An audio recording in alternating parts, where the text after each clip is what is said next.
اگر سلامتی کونسل اور یہ اسمبلی فیصلہ کرے تو انڈونیشیا تیار ہے کہ اپنے 20,000 یا اس سے بھی زیادہ بیٹے بیٹیاں بھیجے تاکہ غزہ میں یا یوکرین، سوڈان، لیبیا اور دنیا کے دیگر حصوں میں امن قائم کرنے میں مدد کر سکے۔ ہم بوجھ بانٹنے کو تیار ہیں، نہ صرف اپنی افرادی قوت سے بلکہ مالی طور پر بھی اقوام متحدہ کے امن مشن کی حمایت کرنے کے لیے تیار ہیں۔ محترمہ صدر، معززین، میں اس اسمبلی کے سامنے امید اور رجائیت کا پیغام رکھتا ہوں جو عمل اور تنفیذ پر مبنی ہے۔ آج ہم نے صدر جنرل اسمبلی کی تقریر سنی۔ ہاں، یہ درست ہے کہ اگر بین الاقوامی تنظیم برائے سول ایویشن نہ ہوتی تو کیا ہم آج یہاں ہوتے؟ کیا ہم اس ہال میں بیٹھتے؟ اقوام متحدہ کے بغیر ہم محفوظ نہیں رہ سکتے۔ کوئی ملک محفوظ محسوس نہیں کر سکتا۔ دنیا کو ایک مضبوط اقوام متحدہ کی ضرورت ہے اور انڈونیشیا اسے سپورٹ کرتا رہے گا۔ دنیا کی آبادی بڑھ رہی ہے، ہمارا سیارہ دباؤ کا شکار ہے، خوراک، توانائی اور پانی کی قلت کئی ممالک کو پریشان کر رہی ہے۔ ہم نے فیصلہ کیا ہے کہ ان چیلنجوں کا براہ راست سامنا کریں اور جہاں ممکن ہو دنیا کی بھی مدد کریں۔ اسی سال انڈونیشیا نے اپنی تاریخ میں سب سے زیادہ چاول پیدا کیے اور ذخیرہ کیے۔ ہم اب چاول میں خود کفیل ہیں اور اب ہم اپنی ضرورت سے زیادہ چاول دیگر ضرورت مند ملکوں کو بھیجنا شروع کر رہے ہیں، جن میں فلسطین بھی شامل ہے۔ ہم مضبوط غذائی سپلائی چینز بنا رہے ہیں، کسانوں کی پیداواری صلاحیت بڑھا رہے ہیں اور موسمیاتی اعتبار سے جدید زراعت میں سرمایہ کاری کر رہے ہیں تاکہ اپنی آئندہ نسلوں اور دنیا کے بچوں کے لیے غذائی تحفظ یقینی بنایا جا سکے۔ ہمیں یقین ہے کہ چند برسوں میں انڈونیشیا دنیا کا اناج گھر، گرینری آف دا ورلڈ بن جائے گا۔ لیکن دنیا کی سب سے بڑی جزیرہ ریاست ہونے کے ناطے ہم یہ بھی بتاتے ہیں کہ ہم پہلے ہی موسمیاتی تبدیلی کے براہ راست اثرات کا سامنا کر رہے ہیں۔ خاص طور پر سمندر کی سطح بلند ہو رہی ہے۔ ہماری دارالحکومت کے شمالی ساحل پر ہر سال سمندر 5 سینٹی میٹر بڑھ رہا ہے۔ آپ تصور کریں 10 سال بعد کیا ہوگا، 20 سال بعد۔ اسی لیے ہمیں 480 کلومیٹر طویل دیواریں سمندر تعمیر کرنی پڑ رہی ہے۔ شاید اسے مکمل کرنے میں 20 سال لگیں، مگر ہمارے پاس کوئی دوسرا راستہ نہیں۔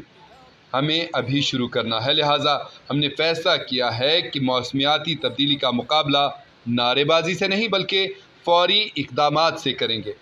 ہم پیرس معاہدہ 2015 کے وعدے پورے کرنے کے لیے پرعزم ہیں۔ ہمارا ہدف ہے کہ 2060 تک کاربن اخراج 0 پر لے آئیں، اور ہمیں یقین ہے کہ ہم اس سے کہیں پہلے یہ کامیابی حاصل کر لیں گے۔ ہم نے 1 کروڑ 20 لاکھ ہیکٹر جنگلات دوبارہ لگانے کا منصوبہ بنایا ہے تاکہ جنگلات کی کٹائی روکی جائے، مقامی برادریوں کو بہتر سبز روزگار ملے اور ماحول محفوظ ہو۔ انڈونیشیا نے فیصلہ کن انداز میں فوسل ایندھن پر مبنی ترقی کو ترک کر کے جدید پذیر توانائی پر مبنی ترقی کی طرف قدم بڑھایا ہے۔ اگلے سال سے زیادہ تر نئی بجلی پیدا کرنے کی صلاحیت قابل تجدید ذرائع سے آئے گی۔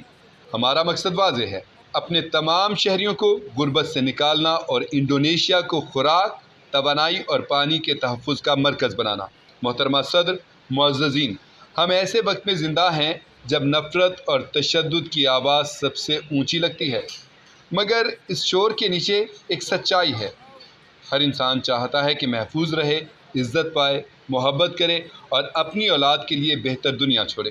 ہمارے بچے ہمیں دیکھ رہے ہیں، وہ لیڈرشپ کتابوں سے نہیں بلکہ ہمارے فیصلوں سے سیکھ رہے ہیں۔ آج بھی غزہ میں ایک تباہ کن صورتحال ہماری آنکھوں کے سامنے ہے۔ اسی لمحے معصوم مدد کے لیے چیخ رہے ہیں، بچانے کے لیے پکار رہے ہیں۔ انہیں کون بچائے گا؟ معصوموں کو کون بچائے گا؟ بوڑھوں اور عورتوں کو کون بچائے گا؟